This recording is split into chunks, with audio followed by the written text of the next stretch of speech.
convivi muito com ela. Mas em nenhum momento que eu estive ao lado dela, eu consegui me acostumar, sabe? Ela tinha uma aura, uma energia, uma coisa muito, muito incrível. Foi um privilégio. Isso me levou também a trabalhar no Instituto Brasil Orgânico, porque eu tive um privilégio tão grande, foi um presente de Deus para mim que eu tenho que retribuir. As pessoas falam assim, nossa, eu queria ter conhecido ela, eu queria ter apertado a mão dela, eu queria ter sentado do lado dela. A gente recebe essas mensagens. Eu falei, eu entendo você. E aí a biografia, os livros, são uma maneira de partilha, né? De compartilhar com as pessoas o que foi Ana Maria Primavesi.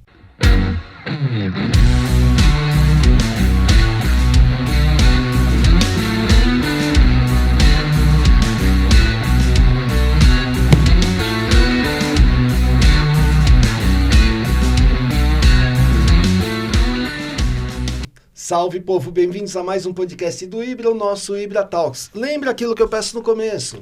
Peteleco no positivo, isso é super importante. Vocês não fazem ideia de como isso é importante pra gente. Que quando você dá o peteleco no positivo, o YouTube entende que você gostou e aí manda para outras pessoas. Se você não fizer isso pra gente, não tem muito alcance o nosso vídeo e vai ser muito legal o nosso vídeo hoje. Mas não vai esquecer de se inscrever primeiro. Se inscreve, ativa o sininho, todas as notificações, aí, pumba, no positivo, que ajuda muita gente. E por que é muito importante hoje? Porque a gente está com uma escritora aqui. A gente está com a Virgínia Mendonça Knaben. É isso mesmo, né? É teu nome. Knaben, Tudo bom? Tudo bem, vocês? Tudo jóia. E o Duca Reis, que está aqui comigo. Tudo bom, Duca? Olá, Sidney. Olá, Virgínia. Seja muito bem-vinda. Obrigada. Prazer aqui recebê-la. Hoje você vai falar de um tema muito interessante, que é a ecoagricultura, e contar a vida da Ana Maria Primavesi, né? Que é como bem você disse pra gente, né? A pessoa que conhece tudo, né? De ecoagricultura. É um ícone. É um ícone, então Bacana. vai ser bem legal a conversa. Muito legal. Obrigada. E eu queria, antes da gente começar, falar da Editora Vilese, que é ela que faz com que seja possível o nosso podcast de hoje. A Editora Vilese é uma editora que tem diversos livros de autoajuda, livro científico do Ibra. Eu sou um dos autores do livro. Ele foi editado pela Editora Vilese, que é Reabilitação Animal, Fisioterapia e Acupuntura Veterinária. E também vários livros de espiritismo, tem tudo que é tipo de livro, tem livro de constelação familiar, tem de tudo na Editora Vilese. Inclusive os meus livros, que são livros de ficção, romance, aventura, tem de tudo. Tem 19 livros já publicados lá meus. Você encontra, por exemplo, Sombra da Alma, você vai encontrar lá. E você vai encontrar aonde, Editora Vilese? Na Amazon, amazon.com.br, e vai encontrar na loja do Ibra, ibravete.com.br/loja do Ibra. Dá uma olhada na Editora Vilese que você vai gostar. E antes da gente começar a conversar, Virgínia, você falou para mim por cima assim que você tem um sebo, né? É. Então a Editora Vilese vai dar 2 presentes. Normalmente dá obrigada. um vai ser o seguinte, o Sombra da Alma para você ler. Muito então obrigada. esse é seu. E esse daqui, o Sombra da Alma, para você vender no seu sebo. Obrigada. Porque eu fiquei sabendo que você... Sebo Argos. Legal. Obrigada. E que você utiliza esse dinheiro para ajudar os animais, né? A Mas gente você vai falar sobre ajuda isso. protetores Sim. que pegam os bichos, levam para casa Sim. e cuidam. Onde fica o sebo? Fica uma parte na minha casa e uma parte na casa de um amigo, que a grande parte está com ele. Ele que fundou o sebo, eu entrei de gaiata e a gente cresceu juntos. E vende pela internet. Vende pela internet. Então, no É final- estante virtual.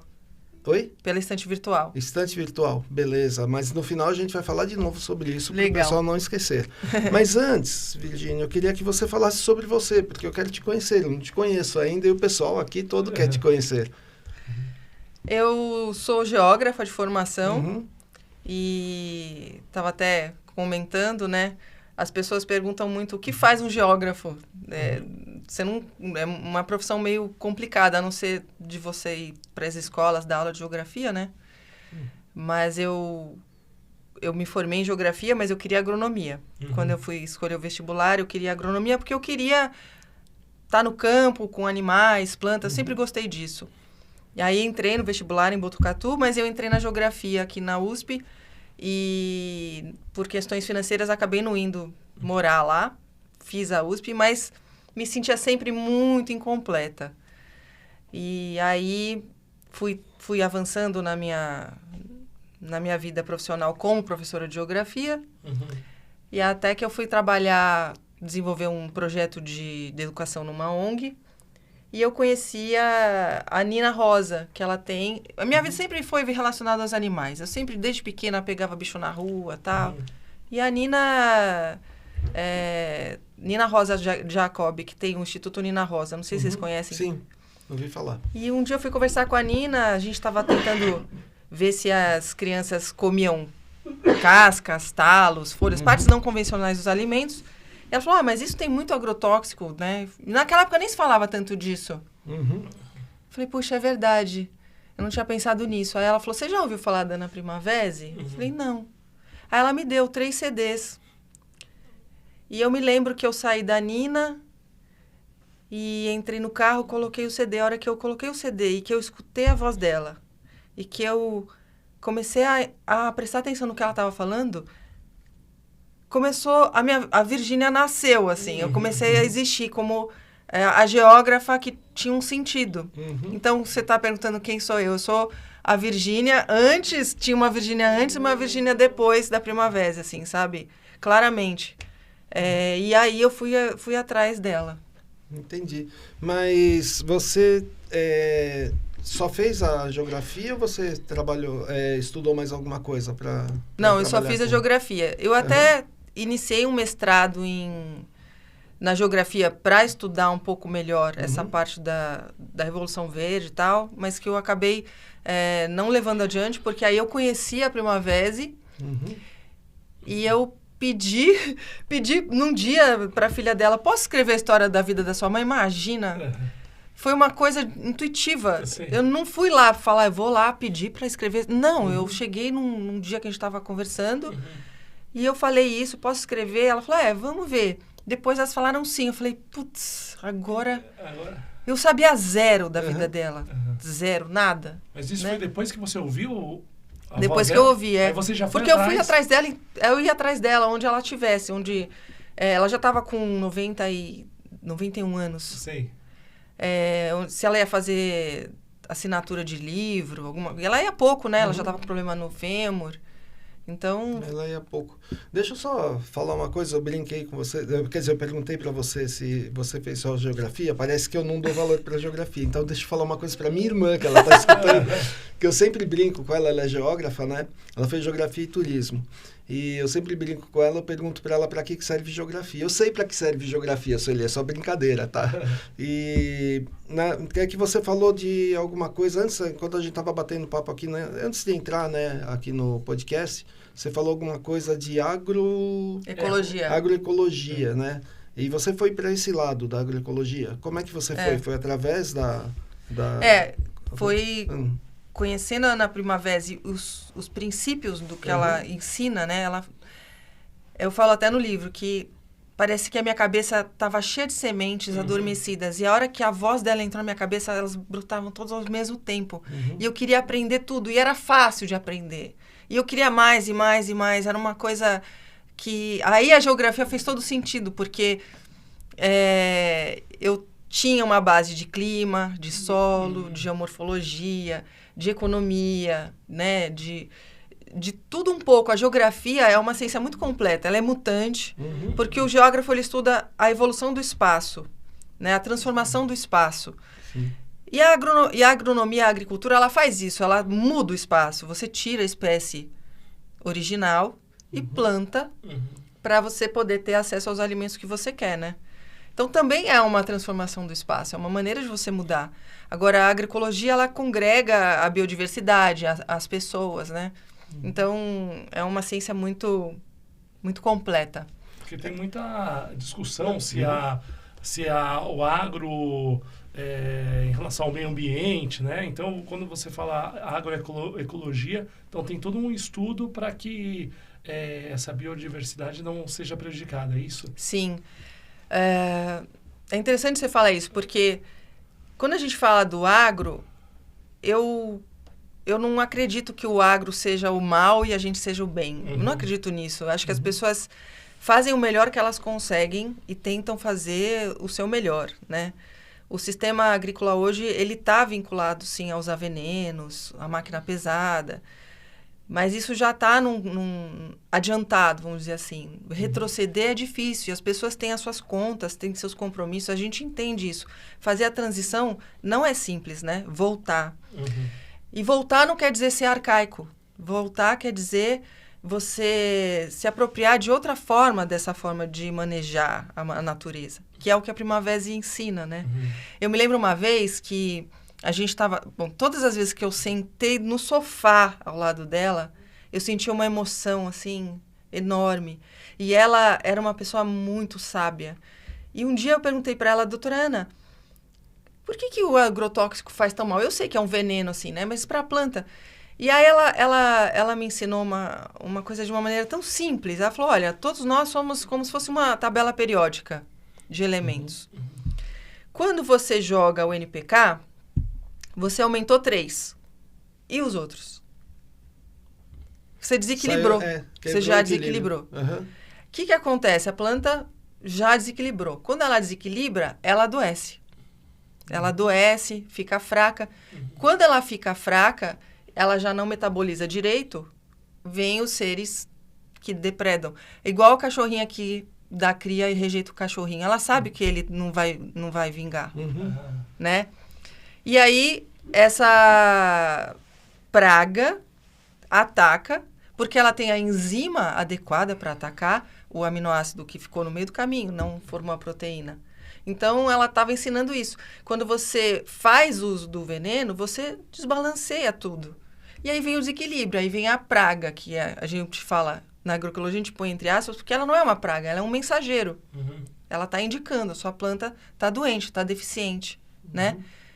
E aí, o que se faz? Joga veneno para matar. Quando, na verdade, o raciocínio, que ela tem um livro muito legal, que é esse aqui, Pergunte o Porquê ao Solo e às Raízes, ela ia no porquê. Por que a praga atacou?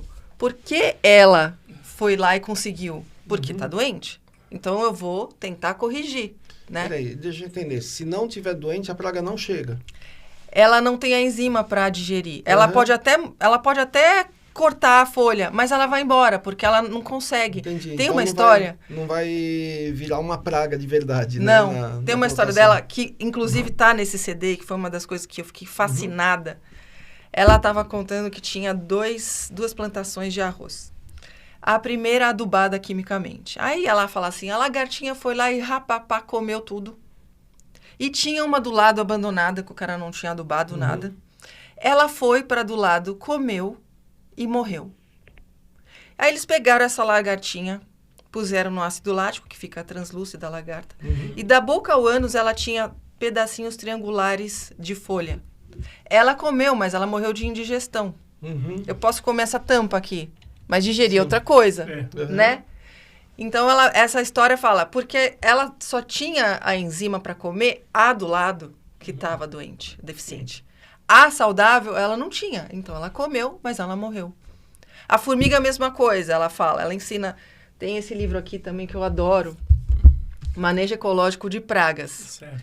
Ela fala assim, ó. Vou até ler. Que está no marcador, vem os marcadorzinhos. Ela fala assim, saúva. A saúva se assenta em terras onde desapareceram as formigas carnívoras. Elas cortam folhas, levam-nas ao seu jardim, onde as usam como meio de cultura para seus fungos, dos quais vivem. Se a planta forma proteínas e precisa haver molibdênio, a saúva não consegue cultivar o fungo e vai embora. Na falta de molibdênio, as saúvas fazem o banquete. Então, o que acontece? A formiga vai lá, corta, leva para o formigueiro. E cultiva um fungo. Aí ela corta aquela cabecinha e dá para as outras.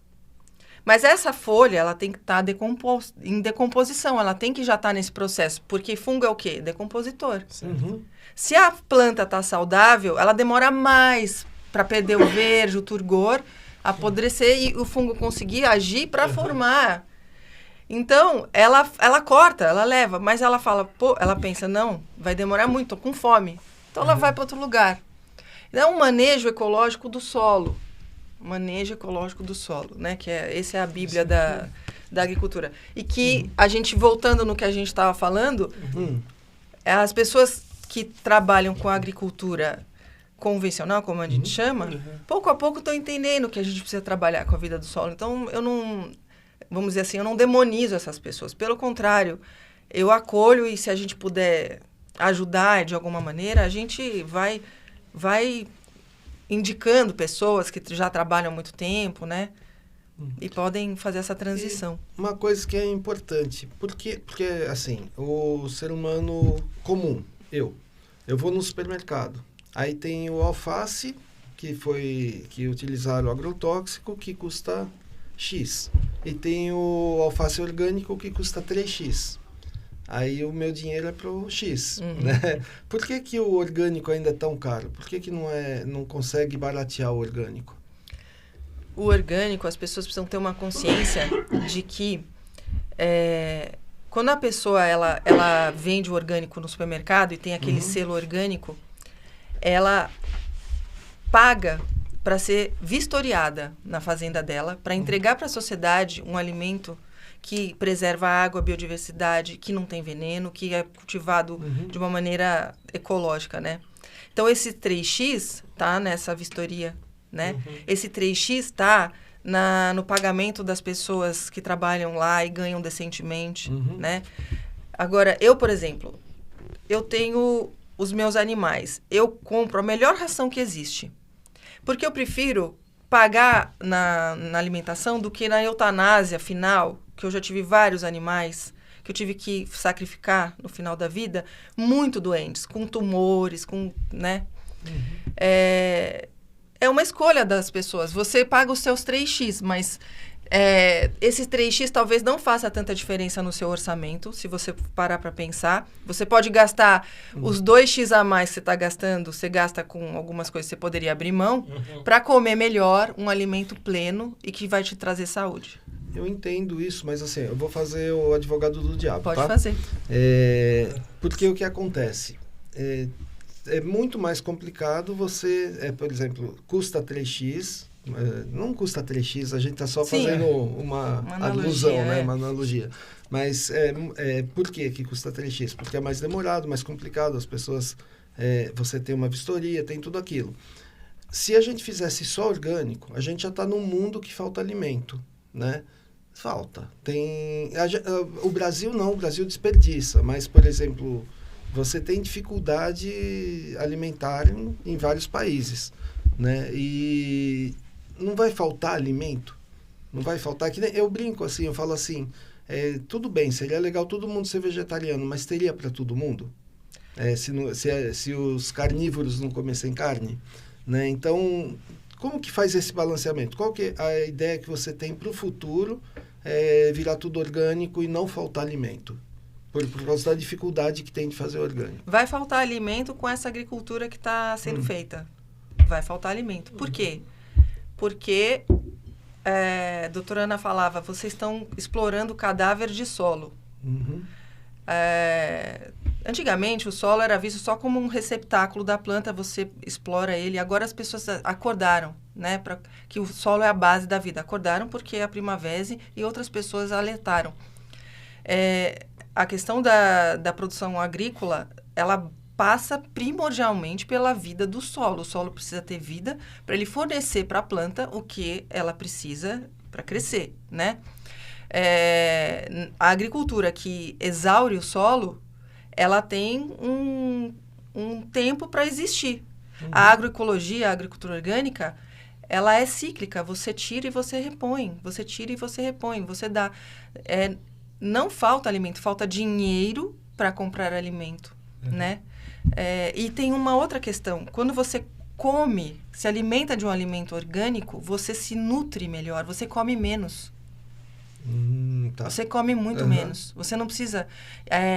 aquela coisa aí entra a geógrafa, a fome oculta, né? Tem um monte de questões relacionadas. Então, você precisa pensar que a agricultura que a gente defende, essa agricultura que a Primavera veio para nos ensinar, é a agricultura que promove a vida e a abundância. É muito abundante. É muita abundância. Abundância de alimento, de seres vivos que vivem ali, porque o ser humano é um bicho egoísta, né? A gente fala, alimentação saudável. Bom, e os ecossistemas que foram transformados e que a gente tirou dos animais? Para onde eles vão? Aonde eles vão viver? Eu penso muito nisso. Isso é uma coisa que me atormenta até, né? De você pensar onde os pássaros bebem água nessa cidade, onde eles tomam banho. Então, a gente vai roubando esses espaços. Mas eu acho que não falta alimento, falta dinheiro para comprar um alimento e faltam políticas públicas que façam a sua parte no sentido da gente conseguir prospectar isso, né? E ajudar as pessoas a terem acesso ou a cultivar, enfim, várias questões. E você falou uma coisa que me chama a atenção, que outro dia eu estava vendo, por exemplo, a cultura de algodão. Usa muito veneno. É a que mais mata animal, né? Pois eu vou te falar uma coisa, a gente teve... Eu trabalho no Instituto Brasil Orgânico, sou diretora de comunicação lá. E essa é a camiseta da gente. E lá a gente promoveu o primeiro Congresso Técnico-Científico de Agricultura Orgânica do Brasil, agora em março de 2026. E teve uma reunião paralela ao Congresso de um grupo de pessoas falando sobre isso, dos lençóis. Vocês sabiam que as crianças, usando os lençóis, estavam sendo contaminadas com agrotóxico? E você pode lavar e não sai. Então, eles estão comprando nos hospitais algodão orgânico para poder fazer lençol. Olha a que ponto a gente está chegando, né? Para fazer o lençol das crianças, das pessoas, para poderem usar. E não... Porque quando você está no hospital, você está com a imunidade baixa, você está vulnerável demais, né? Tá. E aí já foi detectado isso. Nossa, que interessante. E ainda continuando nisso, porque assim, a gente está falando de um pedacinho do problema. Eu acho que o problema é muito maior. Por exemplo, eu estive em Itaipu. Aí eu olhei aquele negócio ali, Itaipu. Eu sou veterinário, né? Eu só fiquei pensando quanto animal morreu aqui. Quanto cadáver tem ali embaixo, quanto osso eu tem penso lá a embaixo. mesma coisa. Porque assim, e aí me chamou a atenção, eu estava vendo o Richard Rasmussen falando, ele falou, não é só os que morreram ali. Mesmo os que foram retirados dali para levar para outro lugar, morreram em outro lugar porque eles foram tirados do ecossistema que estava equilibrado. Sim. Então, olha o que a gente faz. Mas aí piora. A coisa piora. Acho que a gente tem que pensar em tudo. O Brasil é um país que está tentando caminhar para um lugar bom. E os outros países? Eu não vou falar os nomes, tal, para não entrar em política aqui, mas e os outros países que não estão nem aí? Por exemplo, teve um país que fez uma hidrelétrica que deu uma mudada no tempo de rotação da Terra, em milissegundos.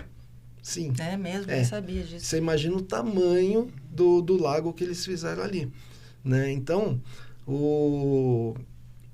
a gente tem que pensar em tudo isso. Imagina quanto animal morreu nessa brincadeira. E não é só morrer, né? A gente tem um amigo lá do Instituto, o Romeu Matos Leite. Ele é um especialista em criação de galinhas. Esse nome não é estranho. Ele trabalhava na Yamagishi. É um queridão da gente, assim, uma pessoa maravilhosa. Eu não consigo falar do Romeu sem me emocionar, porque ele é uma pessoa de um bem, assim, faz um bem para a humanidade. E ele, assim, ele se reveza no Brasil e na África. Ele vai para o Xingu tentar ensinar as populações indígenas a criar galinha, porque com a Belo Monte e todas as alterações, inclusive de veneno, a caça está comprometida, os peixes estão com garimpo, estão comprometidos. Então, ele está indo lá ajudá-los a entender, a criar galinha. E para eles, eu estava me contando outro dia, é muito difícil, porque eles não têm a mentalidade de que eu tenho que dar comida para um bicho. Todo mundo se vira ali, né? Então, ele se reveza no Xingu e ele vai para a África, que ele está lá agora. Também, aquela situação de fome terrível. E as pessoas... Ele quer garantir pelo menos um ovo por dia. Aí a gente entra na falta do que você está falando. Mas a gente volta na geografia e fala, para que serve o geógrafo, né? Então, brincadeira, tá, gente? Não, mas aí você vai... Historicamente, a África, ela é reflexo, né?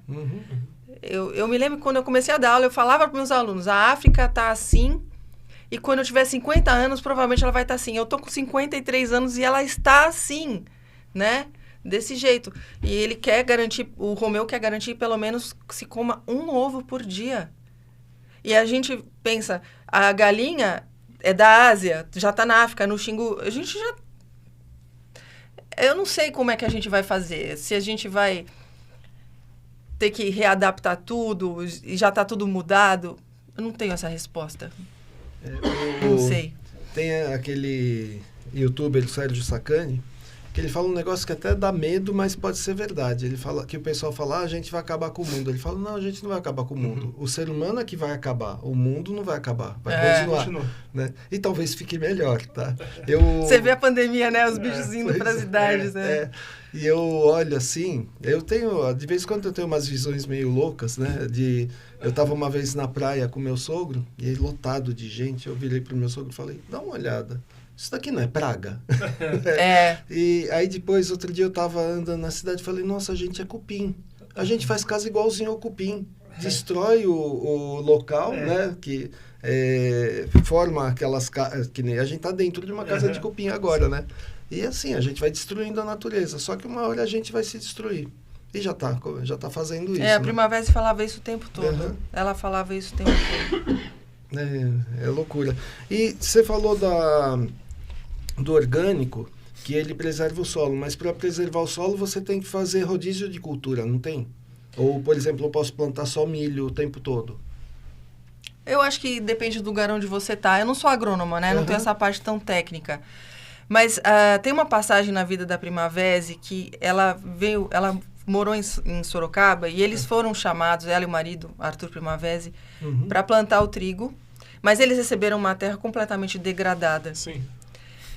Era, assim, degradado ao máximo. E tinham que plantar trigo. Em 5 anos, eles conseguiram colher o trigo e regenerar o solo. Percebe? Eu tiro e dou. Foi uma coisa incrível. O segredo do solo tropical é você manter ele coberto com matéria orgânica, né? Folhas, galhos. A gente vê na cidade, eu moro aqui perto, e vira e mexe eu estou lá na praça, e eles varrendo dentro da praça. Tirando a folha. Deixar, né? Não, e aí eu vou lá devagarinho e falo, moço, por favor, deixa essa folha aqui, a planta não tem perna, ela precisa dessa folha para se alimentar, né? E eu sou a louca das folhas, eu pego o saco, eu vejo que é um saco só folha, eu abro e jogo de volta, né? E a gente tem uma maneira de manejar o solo no trópico que tem que ser diferente do tropical que a Primavera ensinava. Então, se você pensar, lá as estações do ano, geografia, são definidas, né? E agora elas... Primavera, verão, você identifica... A minha irmã deve estar rindo agora. Você identifica o inverno é muito frio, o outono, aquelas folhas no chão. A gente é meio misturado.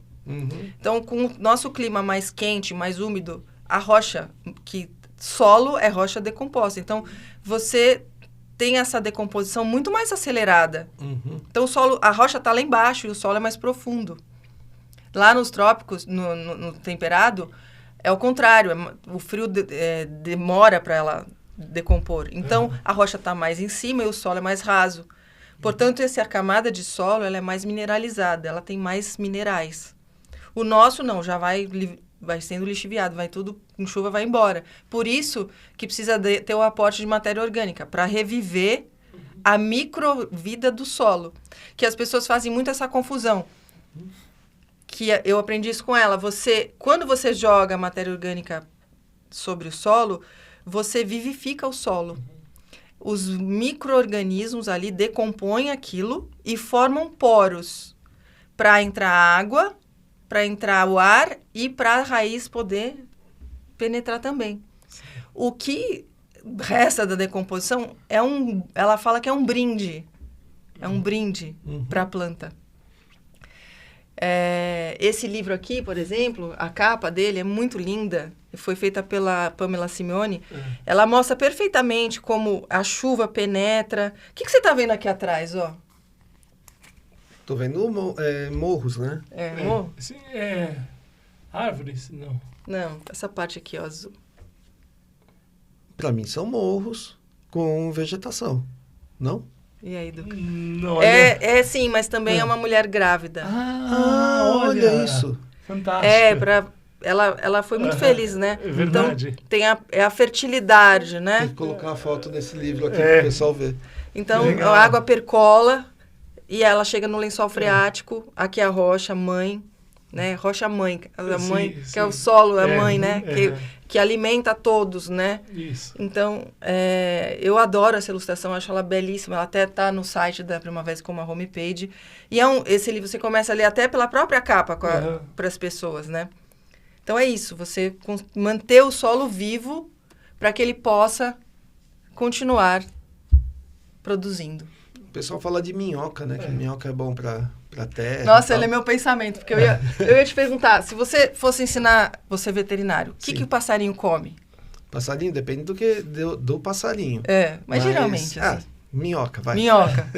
Mas a minhoca tá lá dentro do solo, como é que o passarinho come a minhoca? Ele vai ciscar. Ué, mas lá dentro? Ela tem que sair. Ela tem que sair. Então, essa capa aqui, a gente fez um pós-chuva, por isso que tem um arco-íris. E você tem um passarinho com a minhoca na boca, no biquinho, né? Porque é exatamente isso. Quando chove, a água entra, entope esses túneis que a microvida forma, que são os agregados.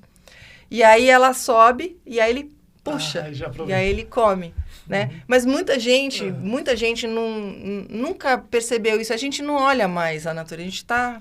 E é engraçado que você está falando, na casa da minha mãe tinha um jardim pequenininho. Ele era dessa largura e tinha 2 metros, mais ou menos. E quando chovia, aparecia um monte de minhoca.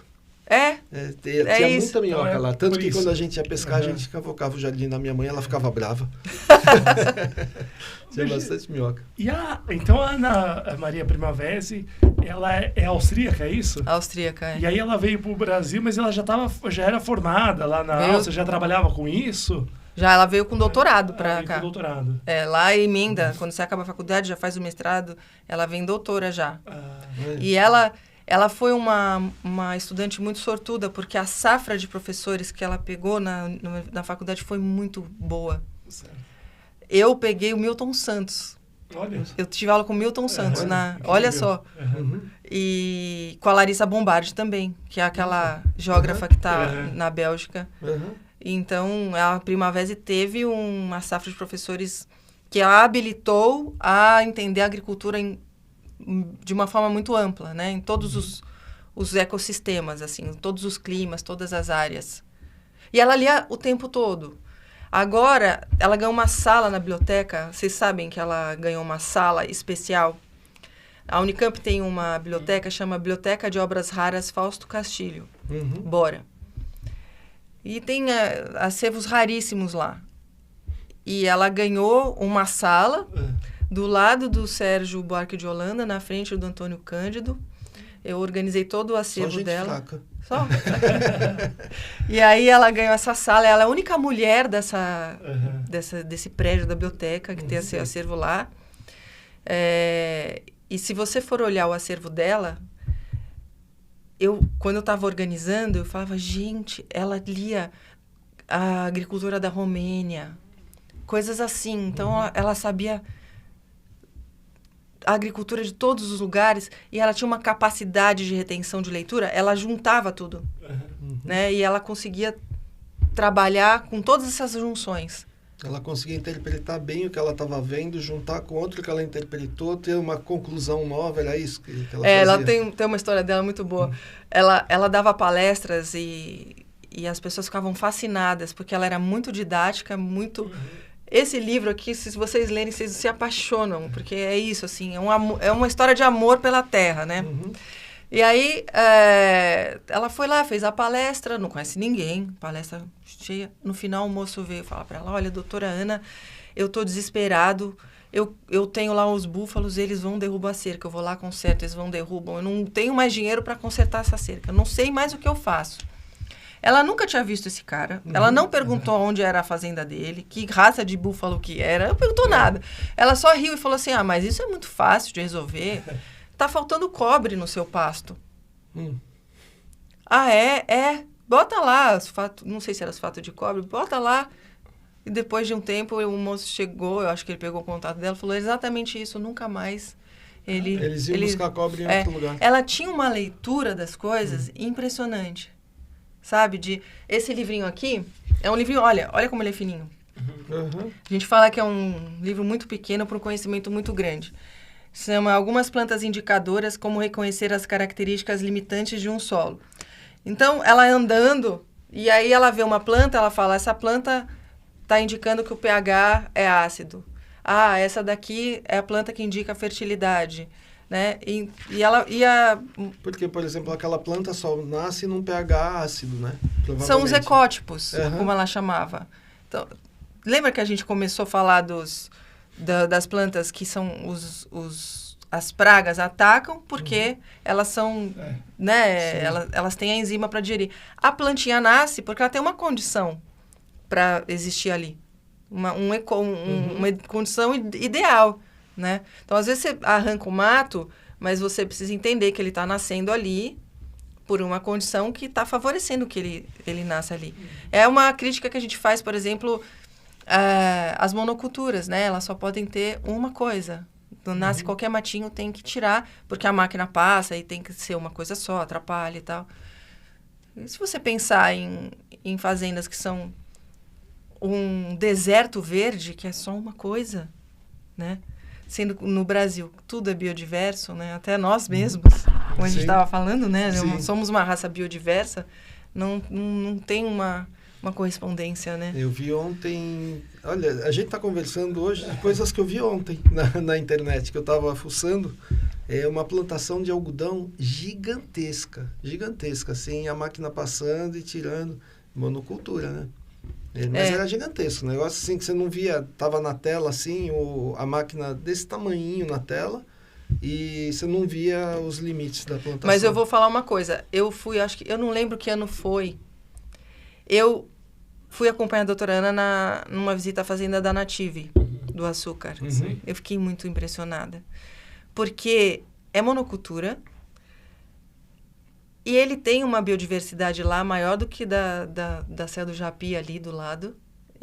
Vai onça. A embalagem tem onça, tem tamanduá. E vai tudo lá. Uhum.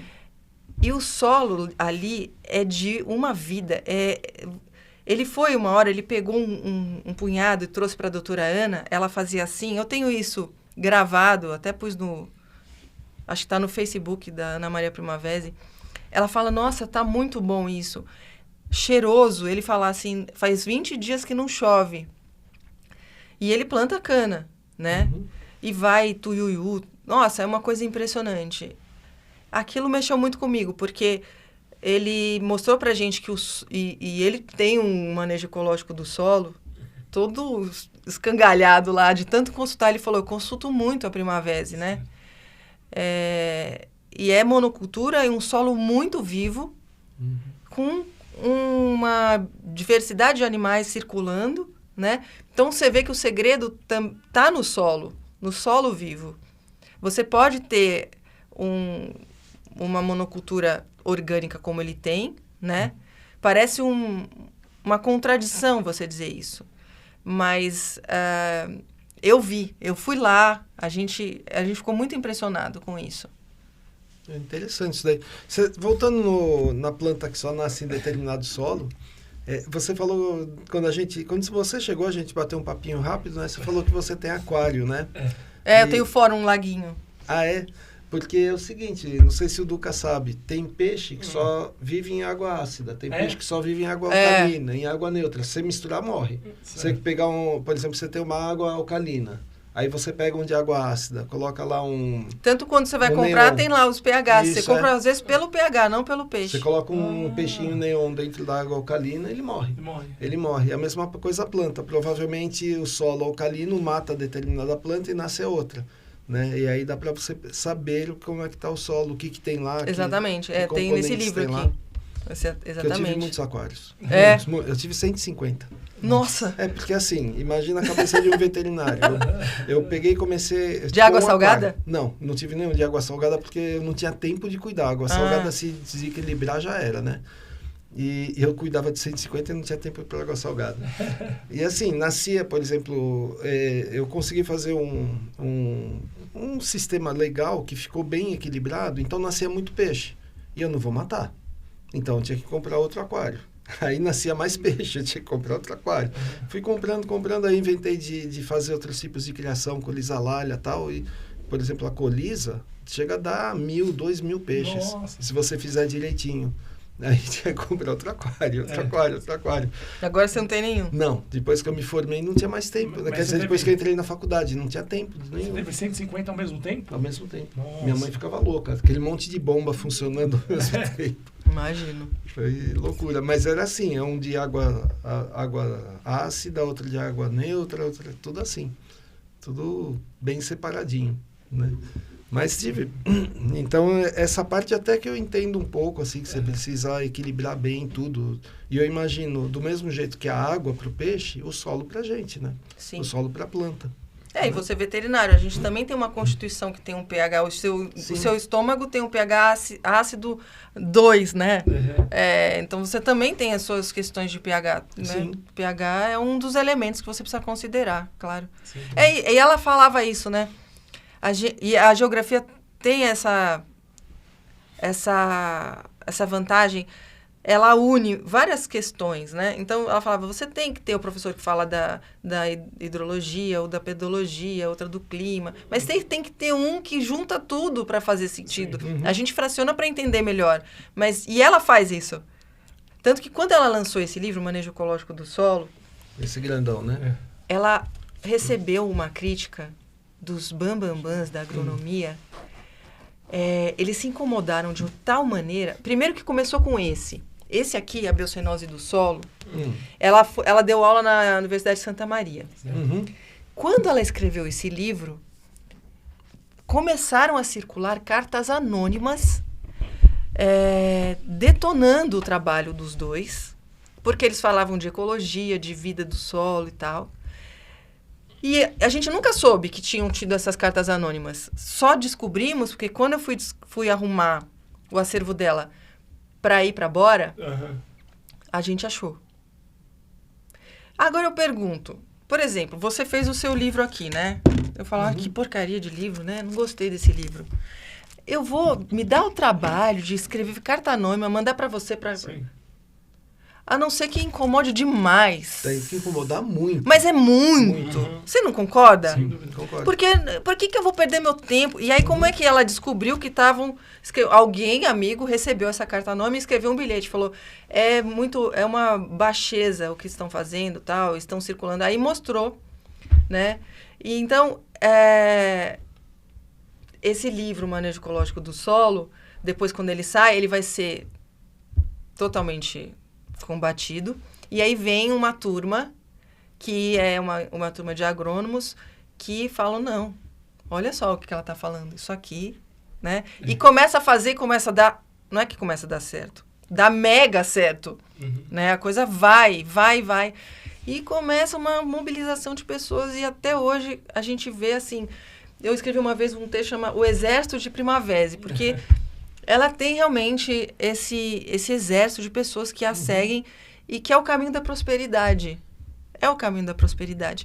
Tem muita gente fazendo monocultura, usa máquina, mas que está lendo, que está entendendo, que vai aos poucos... Hoje se fala de bioinsumo, agricultura biológica, tem vários nomes, né? Mas você vê que já caiu a ficha que o solo é o protagonista, que ele tem que ter vida. É por aí. Me fala uma coisa, você não era escritor antes de escrever esse livro? Não, nunca tinha escrito nada. Tá, aí te deu a louca, alguém assoprou no teu ouvido para você escrever, né? Foi. Te deu a louca, você resolveu escrever. E esse livro tem quantas páginas? 600? 480. 480, quase 500 páginas. Eu sei o que é escrever um livro de 500 páginas. É muito complicado, leva muito tempo. Quanto tempo você levou para escrever? 6 anos. 6 anos, porque 6 é uma anos. biografia, né? E não pode errar nada, né? Foi muito difícil, porque muita coisa escrita em alemão, muita coisa em alemão gótico. E, na verdade, quando eu pedi para escrever o livro, eu queria estar do lado dela. Eu não falava, o livro era uma maneira de eu conhecer ela, de eu saber as histórias dela. Sim. E eu ia registrando, mas eu tinha uma lacuna. Eu tinha uma lacuna muito grande, que era o período que ela estudou na Áustria. E era a Segunda Guerra, época da Segunda Guerra Mundial. O encontro com o Arthur, o namoro, o casamento e a vida pro Brasil. Isso tinha um buraco. Certo. Poxa, e é um buraco muito importante, porque a formação dela como engenheira agrônoma, né? E a guerra também. E eu desencanei, porque ela não falava disso, ela perdeu 2 irmãos na guerra. Nossa. Os 2 seguidos dela morreram. Ela perdeu os 2 irmãos, perdeu amigos, parentes, e ela não queria falar. E já estava numa fase que ela estava perdendo a audição também. Tá. Falei, bom, desencana, não vai sair esse livro. Uhum. Aí arruma lá, ela morava em Itaí, interior, perto de Avaré. Sozinha, com 90 anos, fazendo tudo sozinha, com aquela perna. Aí a filha dela falou, não, agora vou ter que trazer minha mãe para São Paulo, não tem como. Foi muito difícil ela abrir mão da fazenda. Ela veio. E aí, quando ela vem a biblioteca. E eu fui arrumar essa biblioteca dela. E empilha um monte de texto em português e um monte de texto em alemão. E eu pesquisando sobre o livro. Uhum. E você fala alemão? Não. Não? Não. Olha, se eu soubesse, lá atrás eu tinha feito alemão desde os 2 anos de idade. Bom, peguei um texto que estava em alemão e pus em cima da pilha que tinha coisa em português. Mas eu fiz isso, sabe quando você não percebe? Você faz sem querer. Um dia eu fui almoçar lá, me chamaram, e estava a neta da Primavera, a Gabriela. Falou, eu queria achar um documento. Falei, Gabi, vamos lá atrás. Eu fiz um lugar só de documentos, vamos ver se está lá. Vamos lá. Chegamos lá atrás. Assim como eu falei, deixa eu escrever a história da sua mãe, veio nessa intuição, nesse rompante. Eu não sei porque eu peguei aquele negócio e falei para a Gabriela assim, o que tá escrito aqui? Aí ela falou, folheou, falou, eu e você na caçada humana, Paul Pulger. Abre aí para eu te mostrar. Esse daqui Tem, tá acho fechado, que tá tem um aberto. aberto ali. Tá aqui. Isso. Paul Pulger. Eu falei, quem era Paul Pulger? Ela falou assim, não sei. Aí ela folheia. Era um papel manteiga datilografado, se desmanchando. Nossa, datilografado. Datilografado. No final, estava escrito assim, Hannah nasceu, em alemão, né? Hannah nasceu em 3 de outubro de 1920. Hannah. Era ela. 3 de outubro de 1920, era ela. Aí ela pega e me devolve e fala assim, isso aqui é um diário da vida da minha avó da época da guerra. Nossa. Isso. Era exatamente Tudo que você precisava. tudo que eu precisava. E ela não lembrava de ter escrito isso. E esse diário, tá aqui, ó, início do diário de Anne-Marie. Deixa eu ver se eu pus a capa antes ou depois. Ele é todo desenhado. Ela fez uns desenhos e conta todo o período em que ela viveu na universidade, mas que era o momento da Segunda Guerra. Sim. Aqui tem ela com o pai na frente do castelo. Aqui são ela tinha que provar que ela não tinha parentes judeus para o Hitler, então ela tinha que fazer um levantamento, então a gente fez aqui. Nossa, tinha isso? A pessoa tinha que provar que não tinha parente judeu? Tinha que provar pra que poder estudar? até o ano 1800 não tinha nenhum judeu na sua família. Pra poder estudar. Para poder viver. Pra poder viver. Para estudar, mas era o pretexto para te pegar, Então, né? Um documento. Chama Ana em Paz. Você vê que tem a suástica aqui. Eles tinham que provar para... E como é que você faz isso? Como é que eles pegavam o judeu? Era assim. O judeu não se batiza. Então, o seu batismo fica na igreja. Então, você vai na igreja, você acha o registro, você põe aqui. E o judeu não tem. Entendi. Então, né? Se Acho alguém, que tá mais pra trás. Naquela época, se alguém não quis batizar por algum motivo, que não seja Ele Pois religião é. judaica, judeu. era... É considerado judeu. E aí, quer ver, deixa eu mostrar aqui a ilustração da capa desse diário. Não sei onde que eu pus ele, se foi antes, acho que foi depois. A escritora não sabe. Mas também, né? Pelo amor de Deus. Eu não sei de cor, assim, lógico. tudo, né? Mas, enfim, esse diário serviu para eu fazer esse... Ó, os irmãos dela que faleceram na guerra. Eram 2 pessoas inteligentíssimas. E morreram na Rússia. Os corpos nunca foram devolvidos. Aqui é uma placa que a mãe fez, deixou no fundo do jardim, porque ela não recebeu nem os corpos dos filhos de volta. Isso aqui é um quadro que ela recebeu porque ela ficou presa num campo. É um campo de concentração, mas não nazista, em inglês. Quando acaba a guerra, os ingleses ficam na Áustria, na ocupação, né? Que fica dividida em áreas de ocupação. E o pai dela vai ser preso como uma autoridade da região, eles tinham medo das autoridades, e ela vai também. E um preso pintou a visão de dentro do campo, olhando para fora. Ela tem esse quadro lá na casa dela. Triste, né? Triste. Demais. E ela veio sozinha pro Brasil? Não, ela já veio casada com o Arthur, com um filho de 8 meses. Certo. Ela não sofreu preconceito aqui, não? Ela sofreu preconceito, ela sofreu... Principalmente, eu acho que não era só uma questão dela ser mulher, eu acho que era uma questão do que ela falava. Não, eu digo por ela era austríaca, né? Austríaca. Você falou por ela ser austríaca. E tá Não, vindo acho logo que... depois da guerra. Não, eu Porque acho que em relação a isso, não. Eu sei que, por exemplo, tá os no japoneses começo. sofreram muito preconceito durante a guerra. Japonês Aqui, e ó. italiano. Essa era a capa. Olha como é que tava o estado. Nossa. Olha. Tá vendo? Uhum. E aí, esse diário, só terminando essa parte, eu ia lá toda sexta-feira, ela traduzia, eu escrevia, aí eu fui entendendo. Mesmo assim, eram relatos muito incompletos. Uhum. E aconteceu uma coisa muito incrível, você que é escritor. Faltava muita informação para mim. Criar um ambiente, explicar o que estava acontecendo, um contexto e tal. Uhum. E aí eu comecei a escrever conforme eu achava que era. Sim. Eu escrevia. E levava para ela ler. Aí eu falava assim, doutora Ana, a senhora corrige? Corrijo. Tá certo? Tá. Olha. Foi assim? Olha. Foi. E ela gostou, então, dessa parte que você resgatou o diário dela. Você chegou, então, quando você publicou, ela estava viva, Não né? tem uma vírgula aqui que ela não tenha lido E e tudo dissesse... aprovado. Que E aí, legal. no fim, ela me ajudou também com algumas partes. Claro, né? Ela me ajudou muito, mas quando eu digo isso, ela me ajudou a aprofundar alguns pontos, mas não muitos. E esse grupo de agrônomos que ajudou a publicar o Manejo Ecológico do Solo me ajudou muito.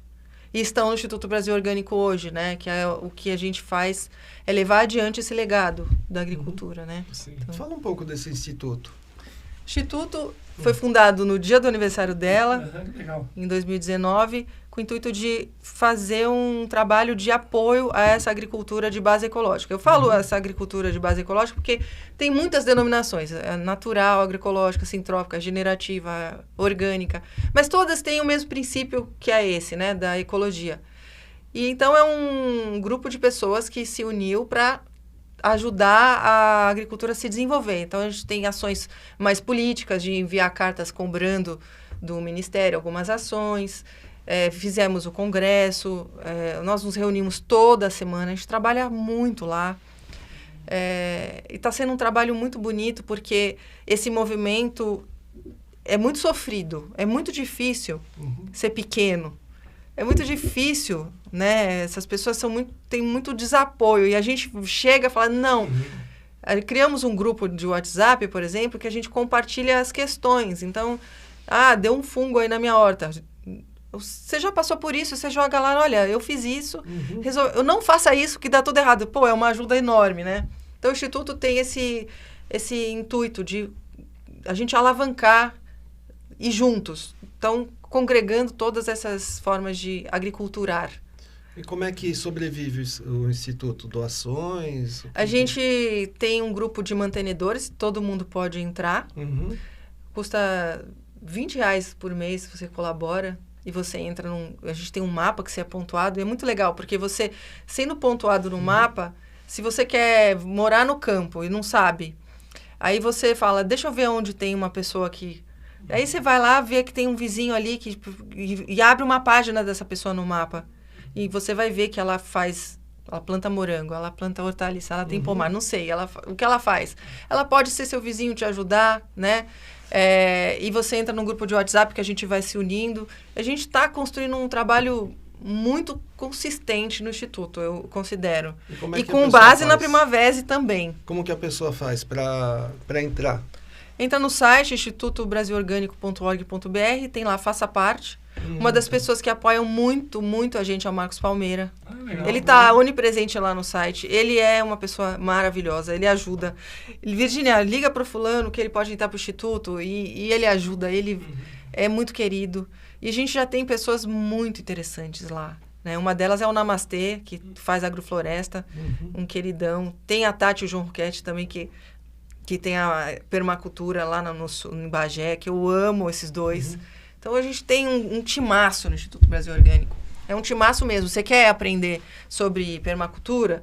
Você quer aprender sobre compostagem? Vou te indicar os ases da compostagem. Tem o Tomita lá. Você quer pó de rocha? Tem o professor Éder. Tem a professora da Tem uma bioanálise de solo, que a gente falou de matéria orgânica. Que coisa mais incrível. Ela é uma professora da Embrapa, a professora Ieda Mendes. Ela faz a bioanálise do solo, pelas enzimas presentes no solo. E aí ela vai fazendo as análises e o gráfico do vermelho vai ficando verde. É incrível, assim, é muito legal o trabalho. Né? E tá lá no Instituto Brasil Orgânico. Legal. Gente, é só aprendizado. Se entrar lá, é uma academia à parte. Entendi. E vocês têm algum curso lá, alguma coisa? Estamos já elaborando isso, porque, claro, né, com esse time a gente tem que passar para frente. A ideia do Instituto também é essa, a gente poder compartilhar saberes e delegar isso, dar para as outras pessoas essa experiência para que a gente tenha continuidade. Como eu fiz com a Primavera, né, contando as histórias e mostrando o que a gente tem que deixar para as pessoas, né? É bem legal mesmo. Porque o ideal é fazer curso mesmo, porque por dois motivos. Primeiro, para passar o conhecimento, que é o primeiro motivo de um curso. E segundo, para vocês arrecadarem fundos também, né? Pro Instituto. Quanto mais arrecadarem, mais ações vocês podem fazer, né? Inclusive de propaganda, né? Pro Instituto. Exatamente. É bacana isso daí. E tem mais alguma coisa que você aprendeu nesse caminho todo? Mas você tem tempo? Tenho, manda ver. Na verdade, você fez um pós-doutorado, ficando com a Ana Maria Primavera, né? Ainda mais, você ficava todos os dias naquele período? Não. Mas, por exemplo, férias de julho, a família me adotou. Aí, as férias de julho, eu ficava lá com ela. Ela, o cachorro, o papagaio. Ficava. E eu ficava, não porque ela precisasse, ela fazia tudo sozinha, mas ela andava de bengala e é só uma supervisão, né? Caso acontecesse algo assim. Mas eu ficava bastante lá. Né? Ainda fico, porque a filha dela, Karen, como se fosse uma mãe, uma irmã para mim, a Paola, a neta também, todos lá são muito queridos comigo, então eu vivi muito com ela. Mas em nenhum momento que eu estive ao lado dela, eu consegui me acostumar, sabe? Ela tinha uma aura, uma energia, uma coisa muito, muito incrível. Foi um privilégio. E isso me levou também a trabalhar no Instituto Brasil Orgânico. Porque eu tive um privilégio tão grande, foi um presente de Deus para mim que eu tenho que retribuir. As pessoas falam assim, nossa, eu queria ter conhecido ela, eu queria ter apertado a mão dela, eu queria ter sentado do lado dela. A gente recebe essas mensagens. Eu falei, eu entendo você. E aí a biografia, os livros, são uma maneira de partilha, né? De compartilhar com as pessoas o que foi a Ana Maria Primavera. Né? Tem uma história que eu queria contar que é muito, muito interessante. Esse livro embaixo desse... Esse aqui. A neta dela, Paola, ela nasceu aos 6 meses. Eu não sei se o animal é a mesma coisa, mas no homem a reserva de ferro se faz no 8º mês de gestação. Não, é diferente, porque é 1 mês só, 2 meses só de gestação, dependendo do animal. Não, mas digo, seria esse período, assim, período. Né? Então ela nasceu aos 6 e ela não fez a reserva de ferro. Então quando ela nasceu, o ferro, componente das hemácias, né, você respira, o oxigênio gruda ali, leva oxigênio, então a oxigenação comprometida, a cognição comprometida. Era uma menina que era mole, falava escada, ela falava K.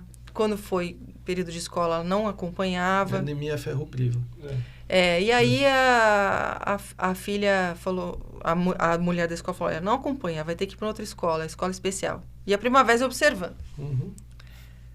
Aí a doutora Ana virou e falou, se fosse no meu gado, eu daria o cobalto. Porque um átomo de cobalto mobiliza. Eu tenho essa tabela aqui, ó. Não sei se na veterinária deveria... Não, tem. Tem? Um átomo de cobalto mobiliza, acho que é 10 de... Aqui. Um de cobalto mobiliza 10 de cobre. E esses 10 de cobre mobilizam 500 de ferro. Se faltar o cobalto, ela tomava a papa de hemácias e aquele ferro estava circulando nela, ela não absorvia. Aí a Karen foi lá e falou, não, quer saber, eu vou dar o cobalto para minha filha. E o marido da Karen, médico, falou, não, mas isso não está cientificamente provado. Falou, para o homem não, mas para o animal está. Deu o cobalto. A Paola virou médica. Fala alemão, fala português, fala francês. Uhum. E aí, arrumando os materiais da Primavera, eu encontrei um manuscrito igual esse aqui, chamado Micronutrientes, os Duendes Gigantes da Vida, que é esse livro aqui. Uhum. Ela deu esse título, Os Duendes Gigantes da Vida. E eu liguei na editora, Expressão Popular, e falei assim, vamos publicar um livro sobre micronutrientes, porque não tem da Primavera. Vamos. Eles são muito parceiros. Uhum. E a ideia que eu tive era de transformar... Eu falei, porque como é que a gente vai fazer a representação de micronutrientes numa capa, né? Então, eles estão aqui na raiz. E a ideia era que, quando abrisse o livro, ele tivesse essa árvore, né? Fosse assim, mas não deu para fazer. Mas, então, fizemos os duendes representando cada micronutriente. Uhum. E aí, por exemplo, o manganês, essa mandala, aqui tem um zoom, ela tá aqui na raiz. Cada micronutriente, então, tem o seu duende. Eu vou mostrar aqui que é melhor, porque tem os marcadores com os duendes. Uhum. E a gente tem... Adivinha que é o duende do cobalto? É a Paola. Ah, que legal. A gente fez em homenagem a ela. Ela virou um duende, né? Que ela representa esse elemento. Então, tem aqui, por exemplo, o duende do selênio, que tem a castanha do Pará. O molibdênio, ele está soprando uma flauta de grão de pólen, porque se faltar molibdênio, não tem grão de pólen em formação. E esse livro é muito incrível. E ele conversa com esse que fala... Claro. Não, no livro. Ele conversa com esse que mostra as proporções, que vai falar desse, que é a base esse da cartilha da terra, que é o princípio, que vai falar que as plantas doentes são atacadas, e aí você lê esse daqui, e aí ela vai falar que se você não precisa usar veneno, a planta indicadora vai te falar o que aparece no solo, e assim por diante. Então, a obra dela vai se sobrepondo, você vai encontrar talvez as mesmas informações, alguma mesma informação num outro livro, mas sempre com uma adição de outros elementos, né? Nossa, e é muito delícia ler. Uma bibliografia É uma faculdade de agronomia isso. É maravilhoso. A obra dela não tem igual. O que você aprendeu com ela, eu imagino que... Eu continuo aprendendo. Né? E você nunca lê Ana Primavera. Certo. Você lê e você... Me empresta esse livro de capa amarela. Esse daqui. Esse pequeno? É. Da mulher grávida. Da mulher grávida. Bacana. Quer ver? A Terra é um organismo vivo, sendo a parte mineral o esqueleto, os micróbios e micro-organismos e pequenos animais os órgãos, e a água que circula nos poros, o sangue, que nele não tem cor vermelha, mas parece um soro fisiológico, que as plantas absorvem diretamente através de suas raízes e também pela pele. Aí ela fala, a pele da Terra, aí ela vem. Ela vai emendando um assunto no outro. E esse livro tem uma coisa interessante. Quando eles vêm para o Brasil, depois da guerra, o Arthur ele era muito rico, e ele vem sem nada. Foi muito difícil para ele lidar com isso. Quando eles chegam aqui, eles não têm nada. E era aniversário de 32 anos do Arthur, e a Primavera não tinha dinheiro para comprar um presente para ele. Então, o que ela fez? Ela escreveu um trabalho, um texto, chamado O Solo e Sua Vida. Ela ilustrou... Tá vendo aqui? Em aquarela, para dar para ele de aniversário. Certo. Você vê que até o presente de aniversário que ela deu para ele é a história do solo, que era a paixão da vida dela, né? E esse manuscrito a gente pôs na Cartilha da Terra. É o primeiro manuscrito dela no Brasil. Quando ela vem para o Brasil, está aqui nesse livro. Enfim, não leiam, tô avisando, não leiam. Vocês não vão conseguir mais parar. E esse livro aqui é muito legal porque ela conta os casos. Aqui, pergunte por quê ao solo e as raízes. Você vê que é uma interrogação a postura desse agricultor na capa. Uhum. E ele tem um boné branco. Esse branco, o branco é o quê? A junção de todas as cores, né? Sim. E aí esse branco, embaixo desse boné, a gente tem todo mundo. Qual que é a agricultura? Simbolismo desse boné branco. Essa é a ideia. São casos reais, né? Casos reais. Ela vai explicar como que ela pensa, como que ela resolvia os casos. É muito interessante esse livro. Quantos livros ela tem? São 12 livros. 12 no total. E esses aqui são infantis, que são muito, muito lindos. Mas eles estão dentro desse livro, que está cheio de post-it. Esse livro é um dos meus favoritos. Ele são contos em agroecologia, que ela vai contar como a natureza funciona. Então, tem a historinha da minhoca, a história da Tatá e Pepe Gigi, que a editora fez ilustrado, o grão de trigo, o melhor amigo. Quem que é o melhor amigo dos parasitas? Depois da nossa conversa, você tem que saber. Tá fazendo pergunta difícil. Não, o melhor amigo dos parasitas, o agrotóxico. Mas quem que põe? O ser humano? O ser humano. Esse é o melhor amigo dos parasitas. Né? Legal. Que ele degrada e aí vem a praga. Uhum. Então é isso. E esse livro aqui é só lendo para vocês entenderem o que é. Eu acho que ela todo o amor que ela tem pela natureza, ela simplesmente condensou aqui. A capa é o ímpe amarelo, ela que pediu ser um ímpe amarelo. Olha que coisa mais linda. Essa capa é da Patrícia Yamamoto. E essas ilustrações dos duendes são da Verônica Fukuda, que é uma ilustradora fantástica, né? Que fez esse também. Deixa eu ver esses daqui agora. Os duendes. Isso. É que a gente não tem tempo, senão eu ia ler um trecho desse livro do hidrogênio que é de chorar de lindo. Depois, quando acabar, eu mostro pra vocês. Certo. Não, pode... É longo? É muito longo? É 1,5 página. Não. Porque é muito bonito. Não, mas 1,5 página não é muito longo. Pode ler. Daqui dentro. Agora você deixou o povo curioso. Eu acho que esse texto Legal.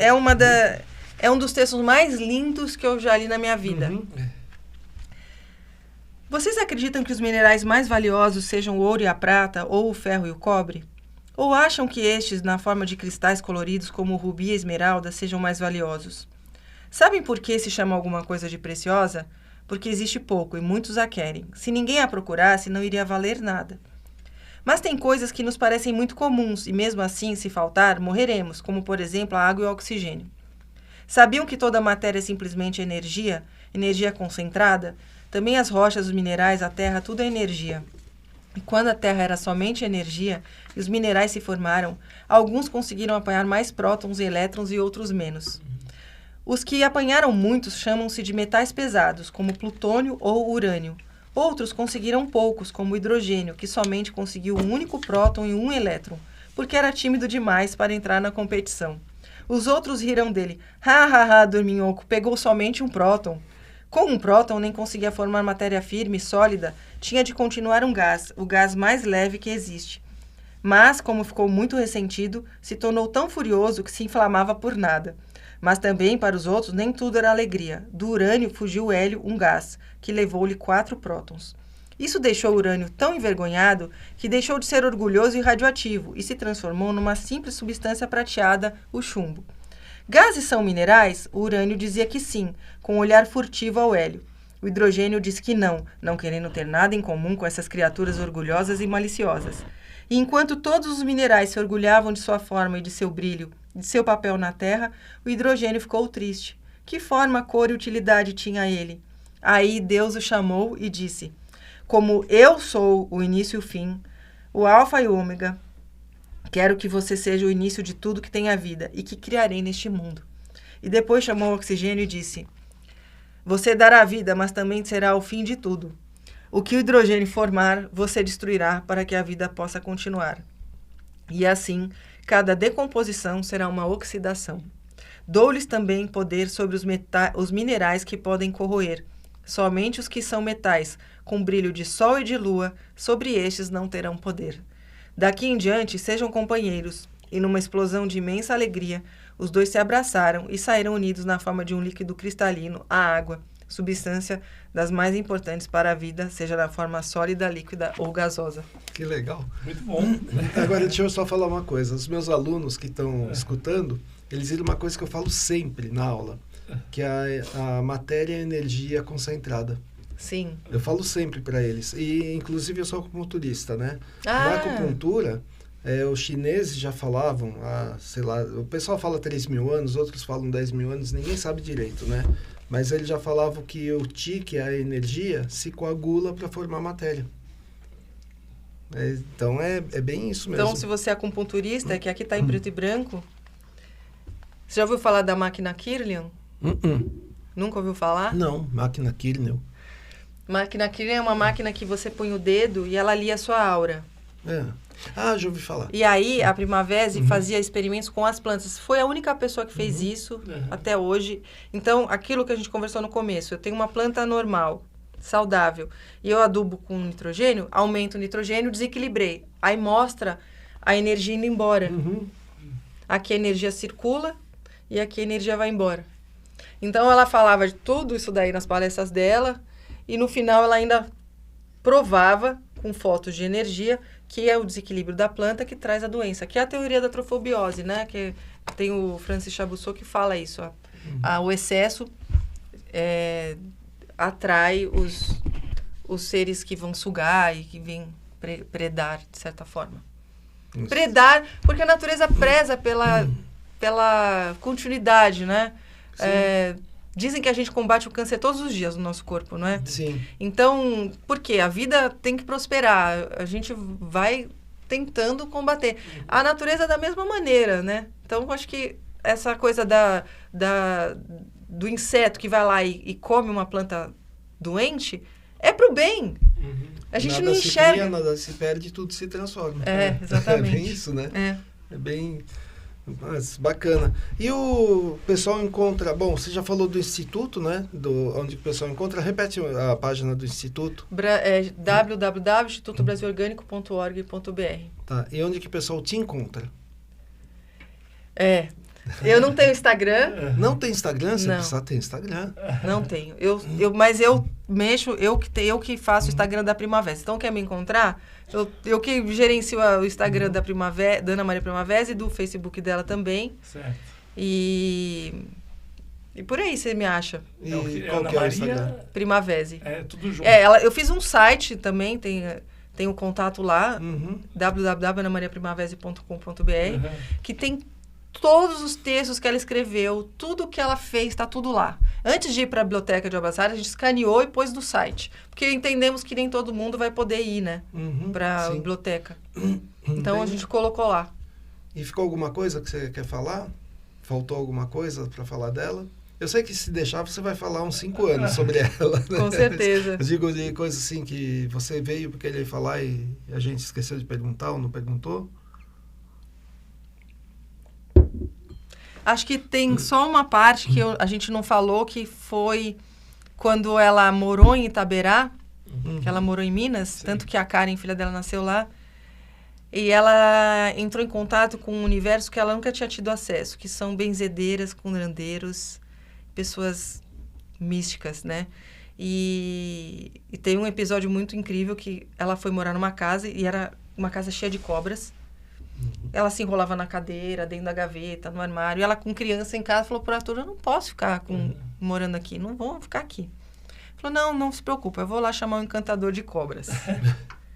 Aí ela falou pra mim assim, eu achei ridículo, vai vir aqui, pegar uma cobra ou outra que vê e as outras estão escondidas. Bom, aí chegou o pegador de cobras. Ele chegou, sentou e começou a tocar uma flautinha de madeira que não saía nenhum som.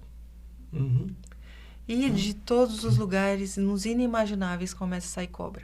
Do forro, do teto, do chão, de não sei o que. Nossa, tipo aqueles filmes... Flautista de Ramelim, exatamente. Eu acredito que essa história existiu e seja verdadeira, porque por causa dessa história da Primavera. Saiu muita cobra. Quando as cobras saíram, Ele falou, agora eu preciso de um frango, que vocês matem um frango. Mataram, acho que 2 frangos, jogaram lá. E aí... não, antes. Esqueci. Ele pediu umas ervas. E a Primavera tinha uma funcionária que ela era mistura de negro com índio. Vai chamar Persiliana. E ela via as coisas. A doutora falava assim, deixa eu te mostrar. Não, já tô vendo. Era assim. A Persiliana ajudou a achar as ervas. E ele pegou uma caixa de madeira, passou essas ervas por dentro. E a doutora Ana falou assim, e eu me arrependo até hoje de nunca ter perguntado que ervas eram aquelas, porque eu não acreditei naquilo. E aí, quando ele começou a tocar, elas saíram e entraram nessa caixa, sozinhas. Quando matou os frangos e puseu, ele virou a Pacha lá, pelo amor de Deus, vocês vão soltar as cobras agora que juntou. Falou, não se preocupa. Elas foram lá, comeram e voltaram. Aí tampou, mandou pro Butantan. E ela começou a conviver com esse tipo de acontecimento, que tem outros relatos no livro também sobre isso, né? De benzeduras. É muito interessante, porque ela vem da Áustria, toda acadêmica, né? Mas ela tinha essa abertura. Ela não era uma mulher rígida nesse sentido. Ela lia de tudo, ela acreditava, né? Então, quando a gente fala de Deus nesse conto que eu amo, o livro Manejo Ecológico do Solo tem um crepúsculo, que é o Deus. Ela não era uma carola, mas ela sabia que Deus existia. Então, a gente pôs no livro, que é a obra-prima dela, esse crepúsculo que é como se fosse Deus ali, né? A energia, a força, né? Tá na capa. Nossa, muito legal. Eu vou te contar. Uma mulher das ciências, né? Sim. E aí vai para esse lado místico, né? E é muito legal, muito interessante. Vou te contar uma história rapidinho que é parecida com essa das cobras aí, você vai gostar. Quando eu estava na faculdade, a gente foi visitar um frigorífico, e aí a gente chegou lá e tinha não era assim tão bom o frigorífico. Não, né? Imagino, não é nada assim, bom. Tinha assim, por exemplo, a piscina de carne seca, tava assim no chão, né? Um monte de carne seca, tipo uma piscina rasinha assim, a carne lá com sal. Tinha um monte de carne, um monte de coisa. E assim, aí eu vi um urubu numa cerca, longe, né? Aí, antes de eu perguntar alguma coisa, o funcionário que estava acompanhando a gente, ele falou, vocês estão vendo aqueles urubus ali? Aí todo mundo, os alunos, né? Lógico que estamos vendo. Eles não entram aqui. A gente, como que não entra?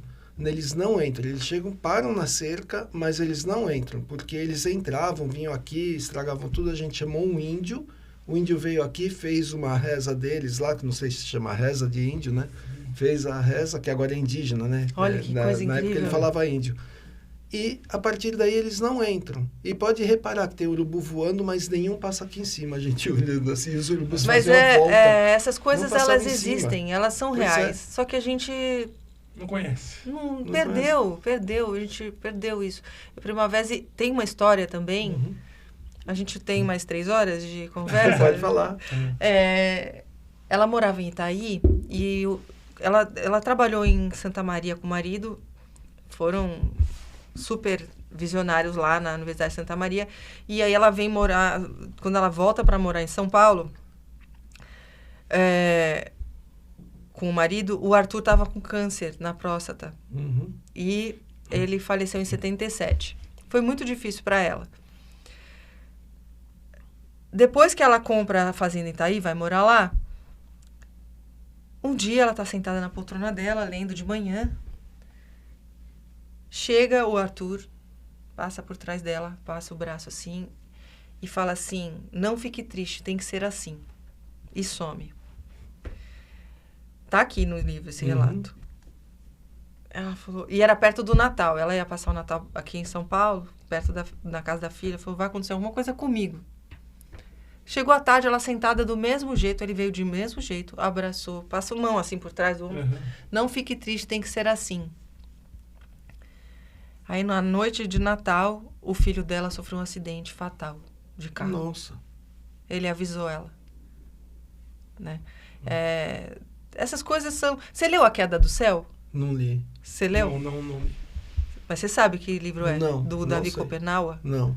Nossa, o próprio título, A Queda do Céu.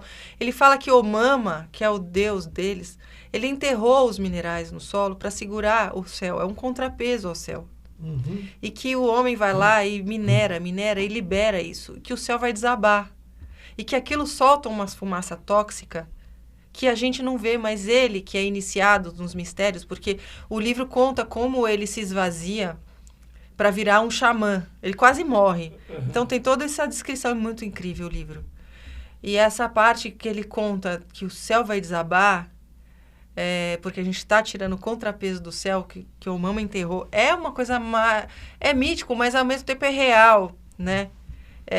Se você lê As Brumas de Avalon, você sabe que a Morgana, ela bordou com encantamentos. Cada ponto na bainha de Arthur era para proteger. Por isso que ele sangrava e ele a ferida fechava e ele não caía em batalha. Essas coisas existem desde os tempos antigos e a gente perdeu, né? Primavera teve acesso a isso, valorizou, ela ajudou muitas pessoas. Esses indígenas com quem ela conviveu com pessoas do campo também, que não eram indígenas, mas, enfim, deram receitas para ela, que estão no site. Receitas que tem até chifre de veado queimado para usar, para fazer não sei o quê. É muita coisa. Que legal, né? Tinha que ter um podcast só para esse. Só para essas coisas. Muito legal. Tem mais alguma pergunta? Não, a gente tem assim, quem quem gostou dessas histórias, né, tem que comprar os livros, né, da Primavera. Sim, com certeza. Está na editora Expressão Popular. Onde que o pessoal encontra? Só na editora?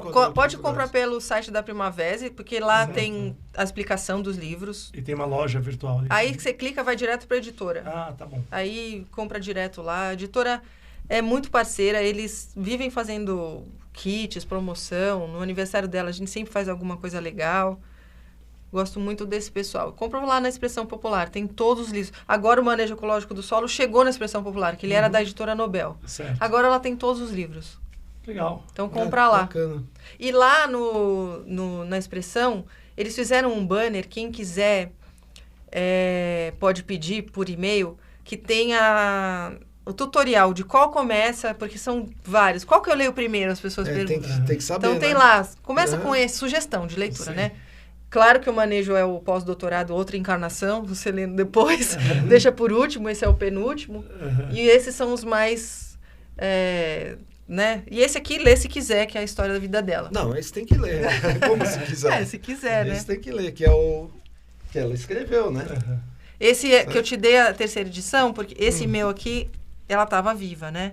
Agora eu incluí a passagem dela. Tá. Então na terceira edição tem a passagem dela. Tem a passagem dela, e esse daí seria a primeira edição. Esse é a primeira edição, que não tem. Que não tem. Olha, interessante. E uma coisa que eu fiz no livro, que eu sempre, desde o começo, quando eu comecei a pensar no livro, é ter um índice com partes de um vegetal. Então eu comecei com germinar, raízes, espinhos e a guerra, e coube certinho na cronologia. Florada, que é o casamento, os frutos são os filhos, a rebrota, quando ela fica viúva e ela vai para Itaí, então ela vai, né, as sementes, que é o movimento que depois desses agrônomos que seguem ela, e ela começa a dar palestras, viajar o mundo inteiro e ser mais conhecida, disseminar, e aí começam sem parar. Ela trabalha na Mokichokada, que é a luz, e aí eu encerro com Macieiras em Flor, porque... Isso, cada vez que você ia escrevendo o capítulo, vinha na cabeça, ou depois você teve que pensar um por um? Para colocar esses nomes que você está falando? Eu já tinha na cabeça, mais ou menos, esses. Isso é uma coisa que eu queria fazer e, nossa, deu certinho, não sei. Deu na sequência. Parece que você está construindo um vegetal em relação à história da vida dela. Por isso que eu perguntei, porque parece que você construiu mesmo. Sim. Interessante. Até o próprio espinho, que é a época da guerra, e a época da guerra é uma das maiores. A vida dela não foi fácil. Foram muitas perdas. Com certeza. Foram muitas perdas. Foi muita dificuldade. Mesmo que ela não tivesse tido perda familiar, ela teria perda... Porque a guerra, todo mundo perdeu na guerra. Ninguém ganhou. Porque tal país ganhou. Não, todo mundo perdeu. Teve o país que perdeu menos. Guerra ninguém ganha. Né? Mas eu sempre falei para o meu filho assim, se você entrar numa briga, você vai perder a briga. Você pode socar a pessoa, mas se você tomar um soco, você perdeu. Você já tomou o soco. Né?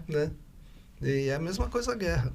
Tem um capítulo aqui, porque essa coisa que eu contei do cobre e do pasto, como que a Primavera se tornou? Porque, tudo bem, ela fez agronomia, outras pessoas fizeram, podiam ter essas sacadas dela, mas ela era extraordinária. Ela era extraordinária. E eu ficava pensando como que ela se transformou. E nesse diário eu achei.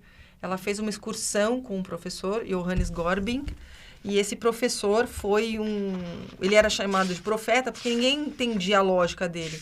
Mas ela seguia atrás e ela entendeu a lógica por trás. E aí ela se essa coisa de você adubar e a planta mostrar, né? Ele que fazia isso. Então é um capítulo que aqui eu chamo de Eureka. Deixa eu ver se eu acho a foto do professor.